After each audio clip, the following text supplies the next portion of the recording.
David Allen was 44 years old, and to most people who looked at him, he was unremarkable. No flashy car, no social media, no need to announce himself in rooms that already belonged to him. For 10 years he loved his wife completely, gave her $12,000 a month, signed over a $680,000 home without a fight, and let her tell people he was in real estate in a tone that made it sound small. What David never told Crystal was that the company he quietly built was worth $11 million. She didn't know. She didn't think to find out. And on the night of the city's most prestigious charity gala, an event she co-chaired at a venue she personally selected, Crystal stood 6 feet from the entrance and instructed security to remove him from the door. She was completely certain she was in control. She had absolutely no idea whose building she was standing in. Before we jump into the story, comment where in the world you are watching from and subscribe, because tomorrow's story is one you need to hear. David Allen tightened the last bolt on his mother's porch railing, his weathered hands moving with the precise care of someone who had spent years building things others didn't see. The morning sun cast long shadows across the worn wooden planks, warming the modest Atlanta neighborhood where he'd grown up and where his mother, Dot, still lived. In his faded Morehouse sweatshirt and old jeans, he looked like any other handyman doing weekend repairs. No one passing by would guess that the man kneeling on those steps was worth $11 million. That was exactly how David preferred it. He ran his hand along the smooth metal of the railing, checking his work. Everything he built to last. It had been that way since the beginning of ARC Hospitality Group. 15 years of 5 a.m. mornings and careful, invisible progress. 4 boutique hotels now, 2 event venues, and a catering brand that served Atlanta's finest events. All of it running quietly under the Northgate Equity Partners umbrella, far from curious eyes. The screen door creaked, and Dot appeared with a glass of water. She watched him work the way she always had, with quiet pride and understanding. She knew what her son was worth, not just in dollars, but in character.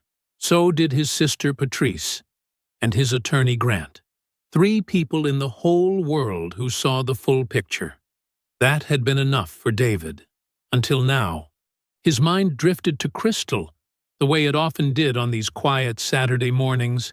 He remembered her at their first charity gala, magnetic in midnight blue, working the room with natural grace.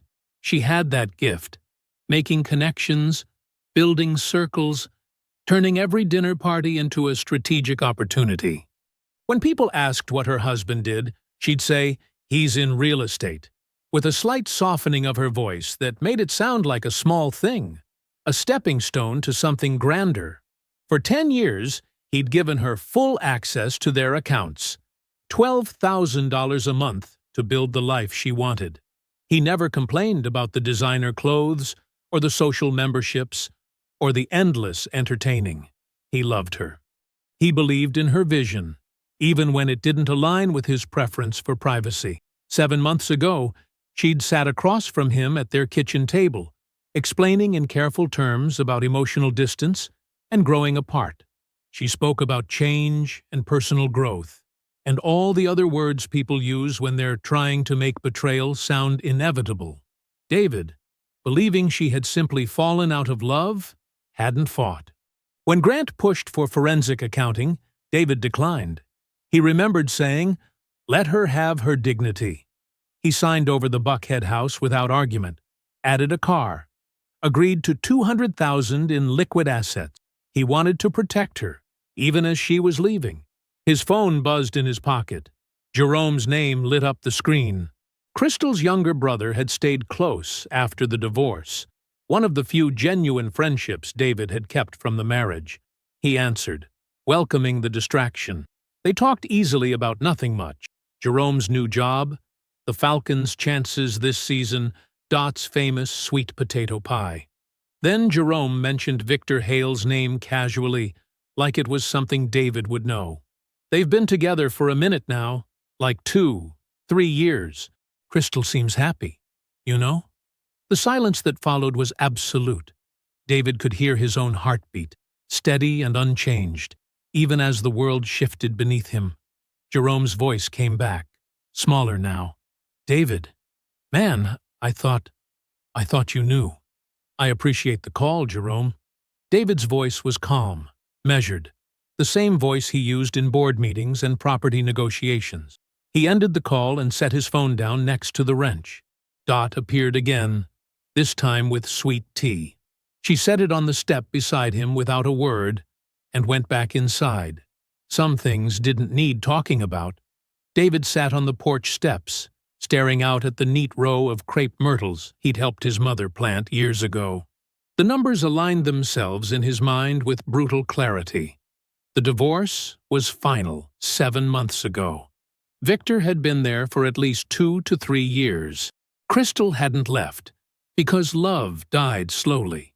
She'd left because she'd built a bridge to something else, while David was still fixing railings and paying bills, and believing she was just unhappy. The sweet tea sat untouched beside him, beads of condensation rolling down the glass like tears neither he nor Dot would shed. Monday morning arrived with Atlanta's typical humid warmth, but the air inside Grant Osei's downtown office stayed crisp and cool. The space matched its occupant, precise, understated, and deliberately organized. David sat in the familiar leather chair across from Grant's desk, his posture relaxed, but his eyes focused. Grant hadn't changed since their first meeting 12 years ago. Still compact, still meticulous, still wearing the same brand of charcoal suits that said professional without announcing their price tag. He was the kind of attorney who built careers on being exactly who he appeared to be. Jerome called Saturday, David said, his voice even. Crystal's been with Victor Hale for at least 2 to 3 years, while we were still married. Grant didn't blink. Instead, he reached for a manila folder that had been waiting on his desk, positioned at a perfect right angle to its edge. I was wondering when this would surface. The folder opened with a soft whisper of paper. 6 weeks before Crystal filed, a private investigator started making inquiries about ARC Hospitality Group and Northgate Equity Partners. Very quiet, very thorough. The kind of work that costs serious money. David's expression didn't change. How did you find out? The investigator works exclusively with Brennan and Associates. Crystal's divorce attorney uses them for all their high net worth cases. Grant's fingers traced the edge of a document. They're good at what they do. Very discreet. But they leave patterns if you know where to look. David absorbed this. She had me investigated while we were still sharing a bed. She did. Grant pulled out a sheet of paper covered in neat columns of numbers. They ran every public record, every property filing, every business connection they could find. But because ARC operates under Northgate, and because you've always kept business and personal finances completely separate, they saw what everyone sees, David finished. A comfortable real estate professional with steady income.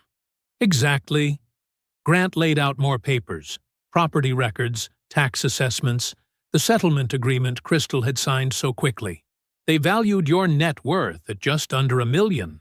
Good income, the Buckhead house, free and clear, solid professional reputation, but nothing extraordinary. David studied the documents without touching them. The numbers told a story of careful calculation, of someone measuring exactly what they could extract before they showed their hand. That's why she moved so fast on the settlement, Grant continued. The house, the car, the $200,000 in cash, she thought she was taking the best pieces of a modest pie. His voice carried the precise tone of someone delivering crucial information. She left $11 million on the table, David. And she has no idea. The office fell quiet. Outside, Atlanta traffic hummed 20 stories below. David's hands rested motionless on the chair's arms. She didn't make a mistake, Grant said finally. She made a calculation. She just made it with the wrong number. David's response came after a long moment, each word carefully chosen. She investigated me, not because she wanted fairness. She investigated me because she needed to know exactly what she was walking away from before she told me she was leaving. He straightened in his chair, something hardening in his posture. I need you to start an audit. Everything between Victor Hale's development company and anything connected to ARC or Northgate. Every property interaction, every subsidiary filing, every piece of paper that might connect them to us. I want to know exactly what we're dealing with. Grant nodded once, already reaching for his phone. How deep do you want this to go? All the way down. David stood, smoothing his suit jacket with practiced calm. Leave no stone unturned. Later, in his modest apartment across town, never the Buckhead house, never that space she had claimed as part of her calculation, David sat in the dark. The city lights painted patterns on his ceiling through half-drawn blinds. For exactly 1 hour, he remained there, motionless, but not still. His mind worked through variables, through timing, through consequences, and their cascading effects. This wasn't grief. Grief had visited 7 months ago, when he thought she had simply fallen out of love. This was something else entirely. This was accounting for every detail, every leverage point, every piece of information that would matter in what came next. He had already decided there would be a next. The only question now was sequence. David sat in the Meridian's mahogany-paneled management office, listening to his venue director's quarterly operations briefing. The morning light filtered through restored 1920s windows, casting warm patterns across the polished conference table. Numbers and projections flowed smoothly. Revenue targets exceeded, costs contained, staff retention strong. The Meridian was doing exactly what David had designed it to do. And the events calendar remains solid through Q4, the director continued, flipping to the next page of his report. Corporate bookings are up 12%. The Hamilton wedding confirmed for November. And of course, the Meridian Foundation Charity Gala is set for next Friday evening. David's hand paused mid-note. The gala? Yes, sir.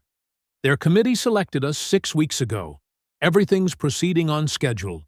Setup plans approved, catering menu finalized, security protocols in place.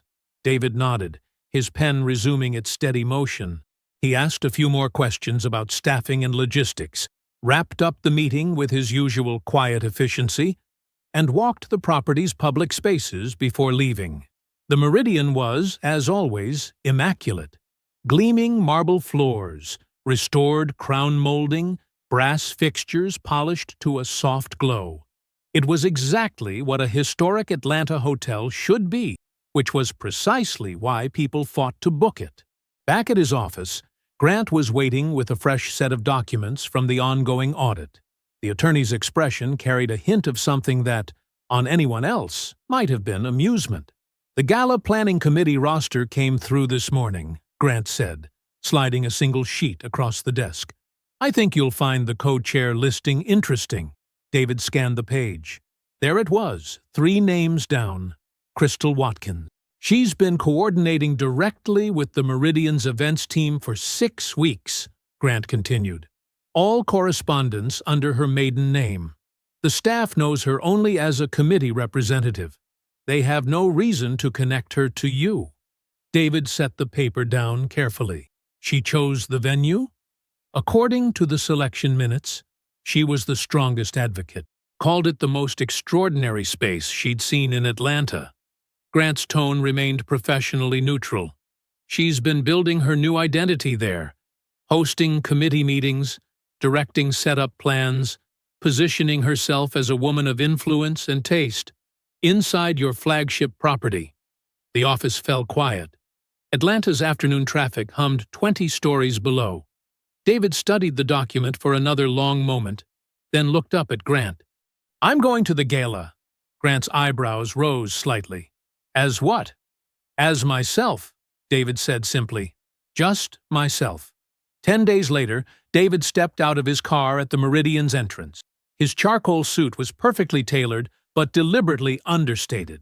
His father's watch, the only piece of jewelry he ever wore, caught the evening light.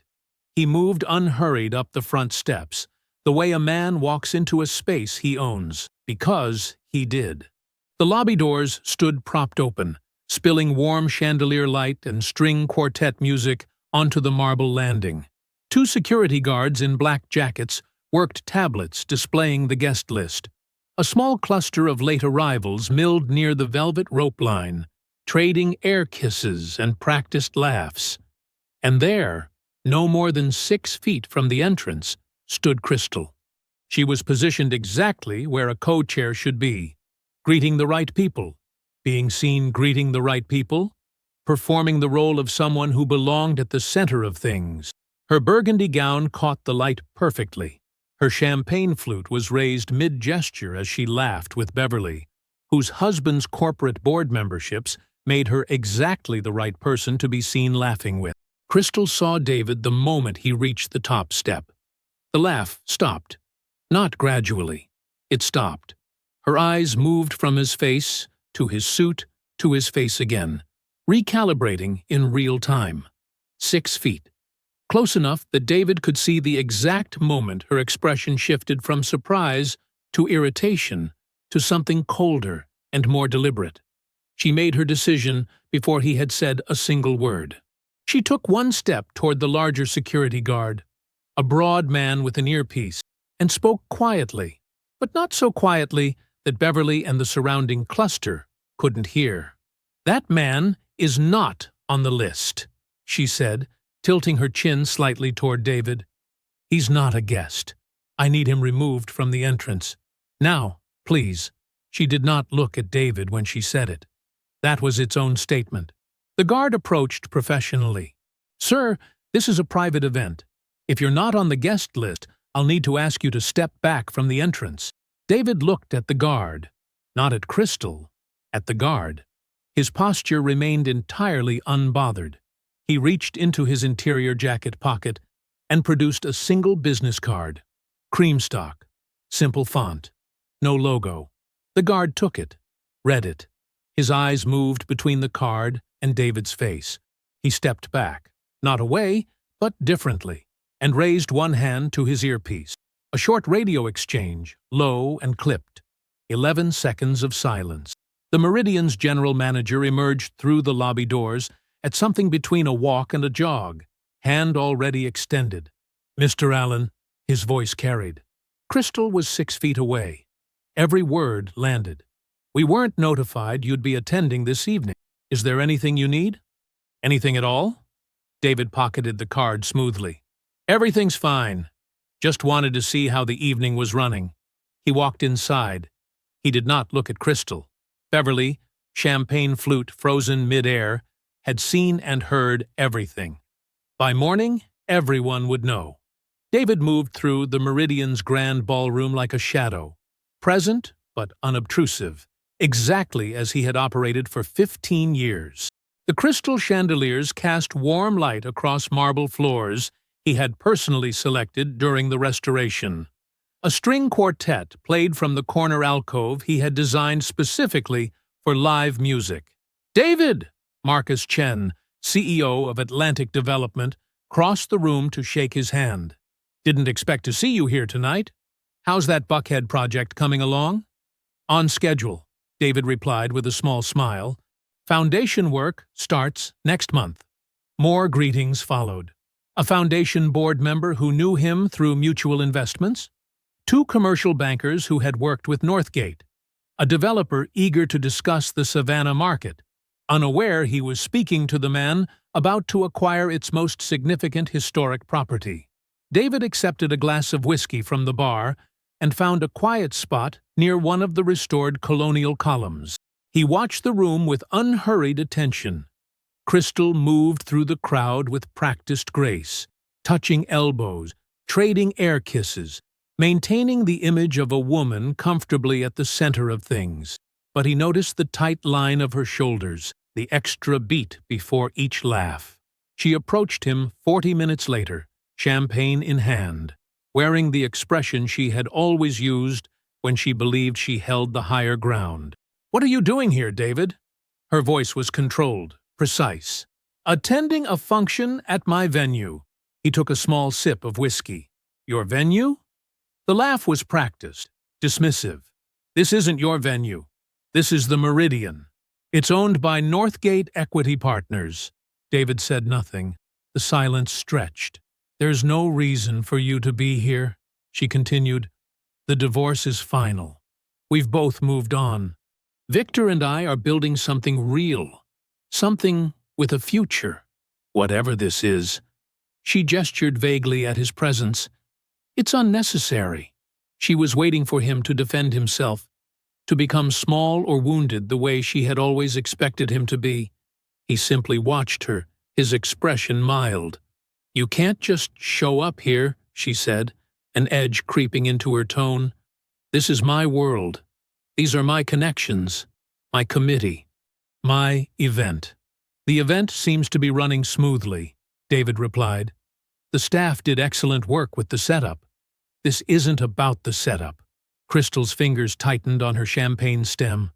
This is about you trying to make some kind of statement. And it's beneath you, David. We had 10 good years. Let's not spoil that with pettiness. David took another slow sip of whiskey. How long have you been on the planning committee? 8 months. The answer came automatically. I was invited to join after the Morrison Foundation dinner. Beverly recommended me personally. The same Beverly who was standing with you at the door? Crystal's smile thinned slightly.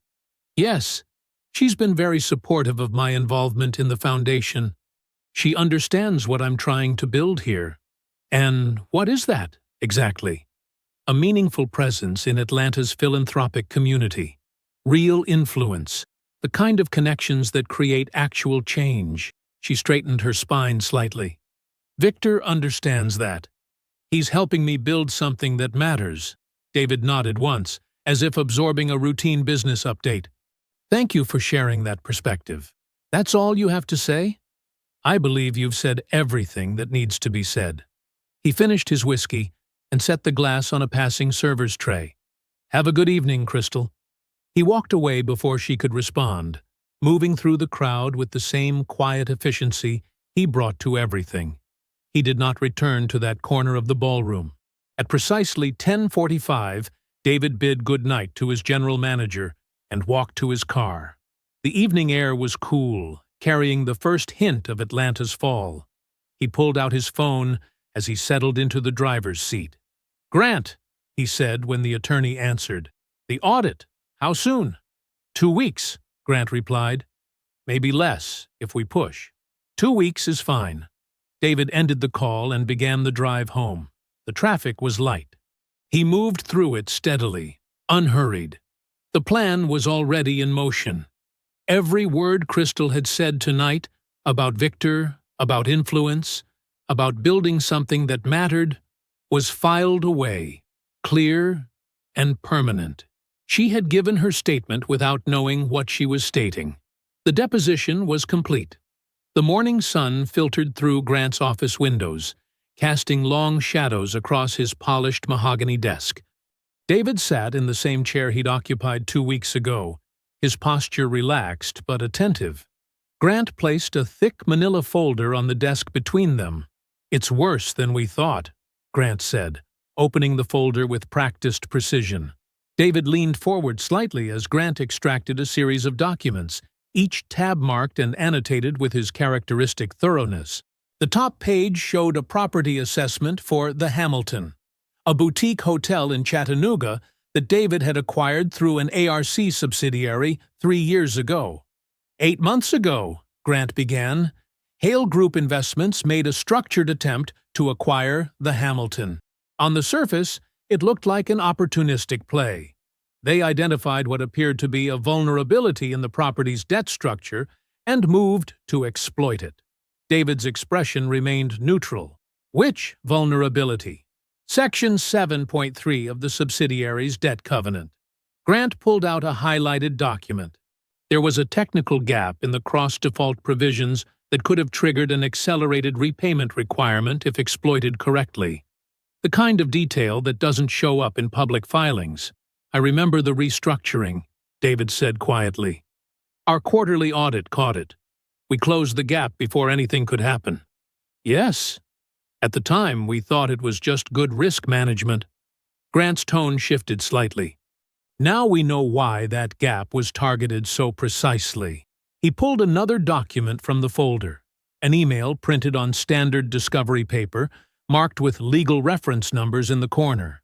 David recognized Crystal's email address in the header immediately. These came from the divorce discovery materials, Grant explained. Her team included them in a larger financial disclosure packet, buried under routine correspondence. They didn't understand what they were handing over. David read silently. The email was dated 14 months ago, while they were still married. Crystal had written to Victor, outlining the exact covenant structure of the Hamiltons' financing in clear, deliberate language. She included specific references to sections and subsections, the kind of detail that could only come from direct access to internal documents. "She went through my home office," David said, his voice level. "Yes?" Grant laid out 3 more emails in sequence. She provided the framework. 4 months later, Hale Group made their move. Patrice, who had been standing quietly by the window, moved to read over David's shoulder. Her legal training made the implications immediately clear. She spoke a single word: predatory. David nodded once. He continued reading, absorbing every detail. Crystal had not simply shared information, she had analyzed it, broken it down into actionable intelligence, provided Victor with a roadmap to extract value from her husband's business while still sleeping in their bed. "The Chattanooga play failed," Grant said, "but only because our regular audit process caught the vulnerability in time. We restructured the debt before they could trigger the acceleration clause. No one ever suspected an inside source." David set the emails down carefully. "Have you identified Victor's investor base?" "Yes." Grant pulled another document. 2 primary capital sources: Charlotte-based private equity group called Meridian Capital, and a family office out of Nashville, the Harrison Group. Both have been with him since his early deals. "Arrange meetings," David said, "under the Northgate banner. Position it as a hospitality sector briefing. Standard market intelligence sharing between institutional players." Grant made a note. "Timeline? As soon as you can schedule them. Keep it clean, keep it professional." David stood, gathering his coat. "And Grant? Thank you." The drive to Dot's house took 23 minutes in mid-morning traffic. David didn't call ahead. He didn't need to. When she opened the door and saw his face, she stepped back without a word and let him in. The kitchen was warm, sunlight streaming through the window over the sink. Dot moved to the coffee maker with the efficiency of long habit. She didn't ask why he was there. She filled 2 mugs, cream, no sugar in his, just the way she'd made it for 25 years, and set them on the kitchen table. David sat in the same chair he'd occupied for countless Sunday dinners, the chair where he'd told her about making Dean's List at Morehouse, about closing his first real estate deal, about meeting Crystal. Dot settled across from him, her hands wrapped around her coffee mug. She waited. "I need to tell you something, Mama," David said quietly. "About Crystal. About what she did while we were still married." The kitchen was silent, except for the soft ticking of the clock above the stove. Dot watched her son's face and prepared herself to hear the full truth about the woman she had welcomed into her family and loved like a daughter for 10 years. The kitchen settled into silence as David gathered his thoughts. Dot's coffee mug rested untouched between her hands, steam rising in lazy spirals. Through the window, afternoon sun cast long shadows across her worn linoleum floor, the same floor where David had taken his first steps, where Crystal had helped prepare countless Sunday dinners. "It started before she left," David began, his voice steady and quiet. 2, maybe 3 years before, with Victor Hale. Dot's fingers tightened almost imperceptibly around her mug, but she didn't speak.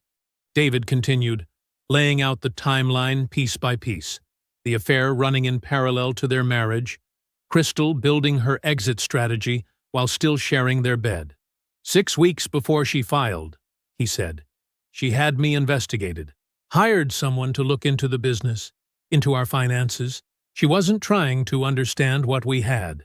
She was calculating what she could take. The kitchen clock ticked steadily above the stove. Dot, who had never been shy with her opinions, who had raised 2 children on straight talk and clear expectations, sat perfectly still and listened. David described the settlement, the Buckhead house, the car, the cash Crystal had taken with such confidence, believing she'd extracted maximum value from a modest situation. She left $11 million on the table, Mama. Because she decided years ago that I was exactly what she told people I was, just some man in real estate getting by. Dot's coffee had stopped steaming. She hadn't taken a single sip. Then David reached the Chattanooga emails. His voice remained level as he explained how Crystal had accessed his home office documents, how she had broken down complex financial structures into clear instructions for Victor, how she had handed him the blueprint to attack David's business while still wearing David's ring. When he finished, the kitchen was so quiet they could hear the neighbors' wind chimes through the closed window. Dot set her cold coffee aside and looked at her son. Really looked at him, the way she had when he was small and hurting but trying to be strong. "I knew that girl didn't love you right," she said finally. "Been knowing that longer than I wanted to say. But I didn't know she was doing you dirty like that." She stood and moved to the sink, pouring out both untouched coffees. When she turned back, her movements were precise and contained. "Tell me what you're fixing to do about it." David outlined the plan step by step. Grant identifying Victor's investors, the carefully structured Northgate briefing that would expose everything without accusing anything. And then Sunday dinner, where the truth would be spoken plainly in front of the family that had embraced Crystal for a decade. Dot returned to her chair and folded her hands on the table. She listened to every detail without interruption. When David finished, she was quiet for another long moment. "Don't do it messy," she said finally. "Do it so it can't be undone." "That's exactly the plan," David replied. "You want me to call her for Sunday dinner?" Dot asked, understanding immediately why David had come to her first. "Yes, ma'am. She's kept up with you since the divorce. Uses your name when she needs people to know she's still connected to good people. She won't say no if you ask." Dot nodded once. "When?" "Give Grant 2 weeks to arrange the investor meetings. Then we'll set the dinner for that Sunday. She'll bring wine," Dot said. "Try to make it look natural." "I know." They sat in understanding silence for a moment. Then Dot stood and walked around the table. She placed one hand on David's shoulder, the same gesture she'd used when he was 12 and his father died, when he got into Morehouse, when he told her he was going to marry Crystal. "You're a good man," she said quietly. "You've always been a good man. She just didn't have the sense to see it." David covered his mother's hand with his own for a moment. Then he stood, gathering his coat. The afternoon had faded toward evening while they talked. He paused on the porch, the same porch where Jerome's call had landed 2 weeks ago, where everything had started shifting into its true shape. The street was quiet, porch lights beginning to flicker on down the block. He stood for a moment in the gathering dark, then walked to his car and got in. He had a meeting to arrange. Le Bernardin's soft lighting cast gentle shadows across the white tablecloth as David watched Victor Hale check his watch for the 3rd time in 20 minutes. The gesture was subtle, barely a flick of the wrist, but it spoke volumes to a man who had built his fortune reading people's tells. "The Buckhead market is particularly interesting right now," Victor was saying, his confidence practiced and polished. "We've got 3 properties under contract that are going to reshape the whole corridor." David nodded, took a measured sip of water. "Tell me about your financing structure on those." Victor's pause was microscopic, but present. "We're working with several institutional partners. Very solid backing." He smiled, all teeth and rehearsed charm. "The details are still under wraps, but I can tell you we're looking at exceptional returns." David made a quiet sound of acknowledgement and cut into his steak. The meat was perfectly done, as it always was here. He'd been coming to Le Bernardin for years, knew the chef personally, had helped finance their kitchen renovation through one of ARC's subsidiary investment arms. Victor, he knew, had been trying to get a regular reservation for months. "Your Chattanooga project," David said casually. "How did that resolve?" Another microscopic pause.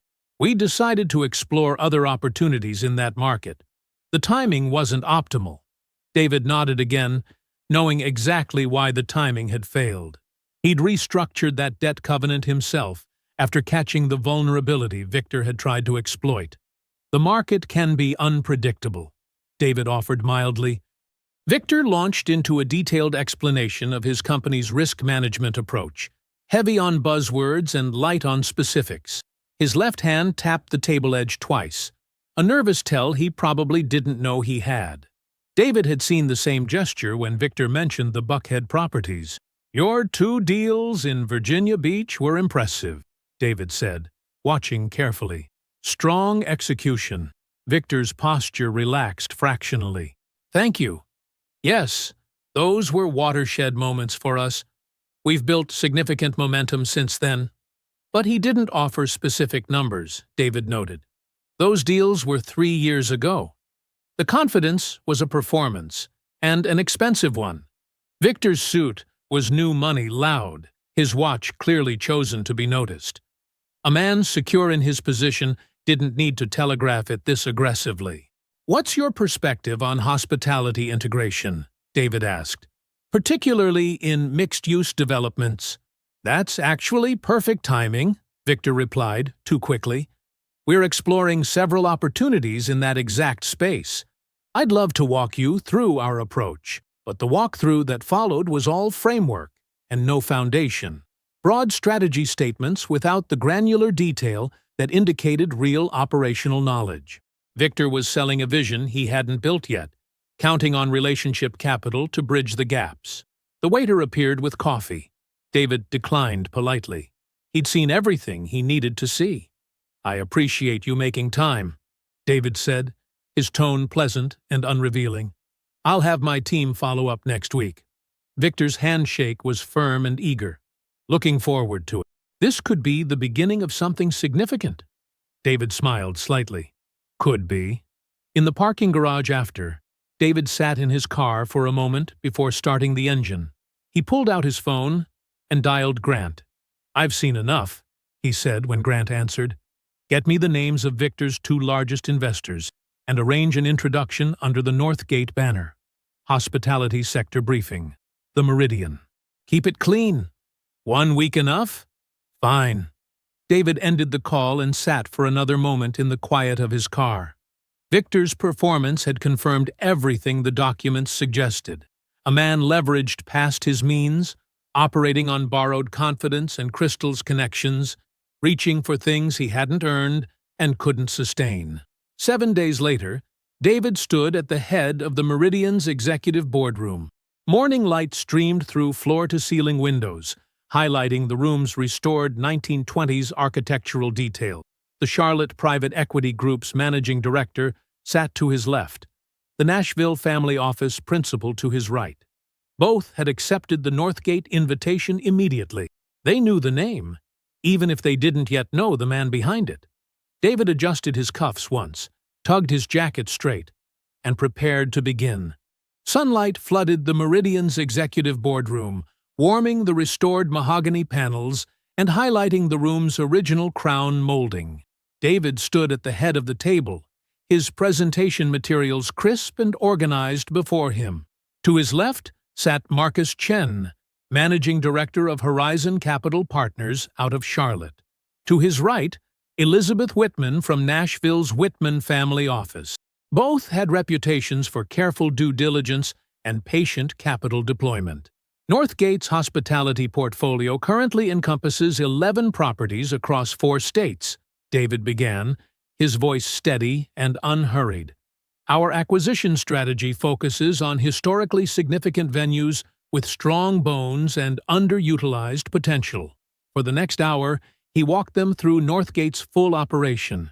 The numbers were impressive without being showy: consistent year-over-year growth, strategic debt management, and careful market positioning. He showed them the Savannah property's architectural renderings, explained their approach to historical preservation, and detailed their financing structure with a transparency that spoke of confidence earned through execution. Elizabeth Whitman took particular interest in their renovation cost controls. "These numbers are remarkably consistent across properties," she noted, tapping her pen against the spreadsheet. "What's your secret?" "No secret," David replied. "Just relationships built over 15 years and a commitment to understanding the actual value of things." He let that last part settle quietly into the room. Marcus Chen studied the cash flow projections with the focused attention of someone who had seen enough deals to recognize genuine performance. "Your debt covenant management is impressive," he said, "particularly in the current market." David nodded once.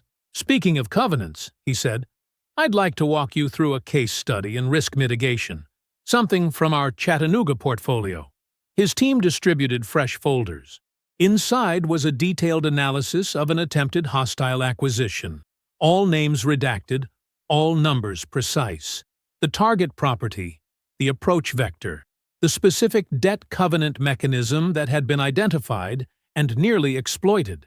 The documentation was clinical, the timeline meticulous. Elizabeth's eyes narrowed slightly as she read. Marcus sat very still. "The acquiring party," David continued, "identified a specific technical vulnerability in our subsidiary's debt structure, a gap that, if triggered, would have forced a distressed sale." He changed slides. "This is how we caught it and restructured to neutralize the threat." The room was quiet, except for the soft sound of papers being turned. Both investors were reading with the focused attention of people who understood exactly what they were seeing. Marcus looked up first. How did the acquiring party identify the covenant gap? His tone was carefully neutral. "That's unusually specific intelligence." "It wasn't discoverable through public filings," David said simply. He let that hang in the air for 2 beats. "It was sourced internally." Elizabeth's pen stopped moving.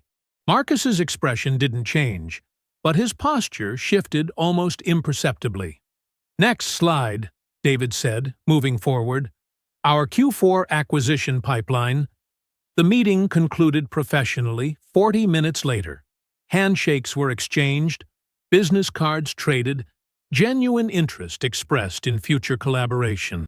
No accusations were made. Victor Hale's name was never spoken. It didn't need to be. 2 weeks later, Horizon Capital Partners began making formal inquiries into Hale Group Investments' deal sourcing practices and internal controls. The Whitman family office requested additional documentation on active projects. Victor's answers proved insufficient.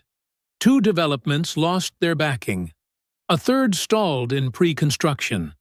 Across town, Crystal's phone lit up with a familiar name, Dot Allen. She answered immediately, warmth in her voice automatic and practiced. "Sunday dinner," Dot said simply. "This weekend, the whole family will be there." Crystal accepted without hesitation. She had maintained her relationship with Dot carefully since the divorce, treating it as valuable social capital. She couldn't have known that Dot was sitting at her kitchen table as she made the call. David across from her, both of them quiet as Crystal's voice came through the speaker. That Sunday morning, Dot's house filled with the smell of food that had been cooking since dawn: collard greens, mac and cheese, her famous peach cobbler. Patrice arrived first, precise and early as always, carrying a folder tucked under one arm. Jerome came next, hesitating slightly at the door before Dot pulled him into a hug. Crystal arrived at exactly 2 o'clock, elegant in a wrap dress and gold earrings, a bottle of wine in hand. She moved through the familiar rooms with practiced ease, hugging Dot, speaking warmly to Jerome, nodding politely to Patrice. David's car pulled up last. Through the window, they watched him walk up the path to the house he had been fixing all his life. Dot's dining room glowed with late afternoon light filtering through lace curtains. The good china, the set she brought out only for special occasions, caught the sun and sparkled. Steam rose from serving dishes filled with collard greens, mac and cheese, and perfectly seasoned fried chicken. Everyone had taken their places, David at one end, Dot at the other, Patrice and Jerome on one side, Crystal across from them. "Pass the greens, please," David said, his voice casual and even. Jerome handed the bowl, and conversation drifted through safe topics. The weather, Jerome's new job, Patrice's garden. Crystal participated with practiced charm, but her eyes kept returning to David, trying to read something in his measured movements and calm expression. The meal proceeded with surface-level warmth. Forks clinked against plates.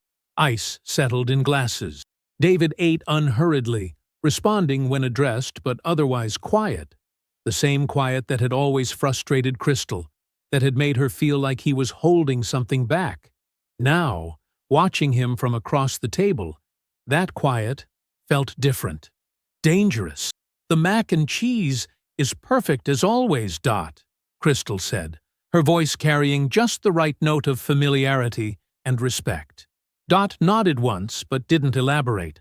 When the plates were mostly cleared and everyone had settled into that loose, comfortable moment after a big meal, David set his napkin down beside his plate. The small movement drew everyone's attention. "I'd like to talk about some things, openly," he said, his voice steady and clear. "Because this family loved Crystal, invested in her, brought her in with open hearts. You deserve to know what actually happened inside our marriage." Crystal's fingers tightened around her water glass. David continued, his tone as measured as if he were delivering a business report. The affair with Victor Hale began 2 to 3 years before Crystal filed for divorce. She coordinated the timeline with him, planned her exit with him, before she ever told me she was unhappy. He looked at Jerome. "That's why your phone call caught me off guard. I wasn't bitter about her moving on. I simply hadn't known she'd moved on years ago." Jerome's face tightened. Crystal opened her mouth, but David continued. 6 weeks before filing, she commissioned a private financial investigation of my business holdings through her divorce attorney's firm. Not to ensure fairness, to calculate what she could take. She signed the settlement quickly because she thought she had the full picture. A pause. She left $11 million on the table because she never bothered to look past the surface. Crystal's voice cut in, controlled but sharp. "This is what bitterness looks like," she said, addressing the table but looking at Jerome. "A man who can't accept that a marriage ended naturally, trying to rewrite history because his ego is bruised." "The Chattanooga emails," David said quietly. Crystal's breath caught. Patrice reached down beside her chair and lifted a manila folder. 8 months ago," David continued, "Victor's company attempted to acquire one of my properties using confidential information about our debt structure, information that wasn't public. Information that could only have come from inside my home office." Patrice slid the folder across the table. Crystal didn't touch it. Jerome reached for it slowly. "That's enough, David," Crystal said, but her voice had lost its sharp edge. Jerome opened the folder. The emails were printed in clean black text. Crystal's name in the header. Crystal's words in the body. Technical language about covenant structures explained in careful detail. Forwarded to Victor's personal email. Jerome read every word. Then he looked at his sister and didn't speak. The room was perfectly still. Then Dot's voice broke the silence, quiet but carrying. "I loved you like my own daughter," she said. "Brought you into this family with an open heart. I'm not angry because anger would mean you earned a reaction from me. David is my son. What I just heard tells me everything I need to know about who you chose to be." She picked up her fork. "You're welcome to finish your cobbler." Crystal stood, movements precise and controlled. She gathered her purse without a word and walked out. The front door closed softly behind her. Jerome stayed in his chair, the folder open before him. "David," he said finally, "I'm so sorry." "Nothing to apologize for," David replied. Just keep being who you are. The room settled into quiet. Dot ate her cobbler. Patrice gathered the emails back into the folder. Jerome stared at his plate. Outside, they heard Crystal's car start and pull away. David's footsteps echoed softly through the Meridian's empty lobby. Early morning light streamed through the towering windows, catching the brass fixtures and making them glow. 6 months had passed since Sunday dinner at Dot's house. 6 months of quiet consequences unfolding exactly as designed. He ran his hand along the restored mahogany reception desk, feeling the grain of the wood. The morning staff nodded respectfully as he passed. To them, he was simply Mr. Allen, the owner who appeared regularly but never demanded attention, who knew their names and asked about their families. The event corridor stretched before him, its walls lined with black and white photographs documenting the building's 90-year history. The restoration team had uncovered them during renovation, and David had insisted they be preserved and displayed. He paused at his favorite, the original 1929 opening gala. Men in tuxedos and women in beaded dresses ascending these same steps. News of Victor Hale's collapse had rippled through Atlanta's business community, with the steady inevitability of tide coming in. The civil suit filed by his Charlotte investors cited material misrepresentation in managed investments. Discovery had been brutal and public. Internal communications laid bare, including multiple references to the Chattanooga acquisition attempt and its suspicious sourcing. 2 of Hale Group's signature projects had imploded when the backing disappeared. A third, nearly complete, had been acquired by a competitor at 60 cents on the dollar. Victor now operated what he still called a boutique consultancy from a shared workspace in Buckhead. His phone calls, according to Jerome, had grown increasingly tense. Building empires required capital. Capital required trust. Trust, once broken, proved remarkably expensive to rebuild. David reached the restored bar, pausing to admire the original tin ceiling they'd uncovered beneath decades of paint. The careful restoration had cost nearly twice the projected budget. He'd approved it without hesitation because some things deserved to be done right. Crystal's own unraveling had been quieter, but no less complete. The Buckhead house, the one David had signed over without contest, was lost to foreclosure after a joint venture with Victor collapsed.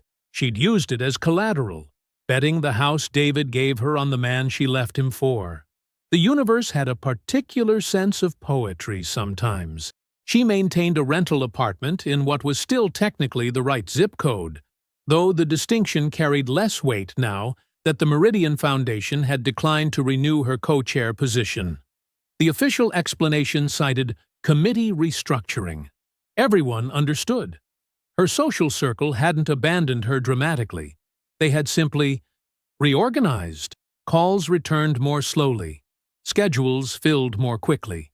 Beverly, who had witnessed every moment of that gala entrance, had told the story with devastating accuracy throughout Crystal's entire circuit. Not maliciously, simply, precisely. Crystal had attempted to have security remove a man from an event, and it turned out he owned the building, and he never once looked at her when it happened. The story traveled because true stories travel. Jerome and Crystal went 4 months without speaking. When they finally did, the conversations were shorter, more careful, the way people talk when something irreparable has settled between them. But Jerome and David's friendship deepened. They met every third Thursday for dinner, talking about sports and construction and Dot's arthritis, and sometimes nothing at all. David had started seeing someone, a landscape architect he'd met at a hospitality conference in Charleston. She found him interesting for reasons that had nothing to do with what he owned, which was a quality he had learned to recognize and value differently now. The Atlanta Business Chronicle had run a brief piece on ARC Hospitality Group's 5th acquisition, a historic Savannah venue with water view. The groundbreaking photo showed David in a hard hat over his suit, standing on raw earth where something new would rise. He looked exactly like what he had always been. A builder, a man of substance, someone who had never needed to announce himself to be real. David's footsteps slowed as he reached the main ballroom. Morning light poured through the floor-to-ceiling windows, making the parquet floors glow amber. This was where Crystal's guests had laughed and drank and raised money for causes inside a building she had chosen and never understood. He stood in the center of the empty space, letting the quiet settle around him. The room remembered nothing. He didn't need it to. Across the city, in her rental apartment, Crystal sat scrolling through an event calendar she no longer helped coordinate. Victor's voice drifted from the other room, tight and defensive on another call that was always tight now. She thought about Sunday dinner, about Dot's fork coming down so precisely, about Jerome staying at the table while she walked out. She thought about the cream business card she never got close enough to read, about the way the Meridian's general manager had said his name, Mr. Allen, like it had never been a question. She set her phone down slowly. The truth was, she had known. Some cold, clear part of her had known since those early days, when she looked at the quiet man across their dinner table and decided he was ordinary. She had been wrong. She had simply, catastrophically, chosen not to believe it. And now she lived in the house that choice built. I hope you enjoyed that one. Be sure to like the video and subscribe so you don't miss the next story. I've picked out 2 more for you that I think you'll really like.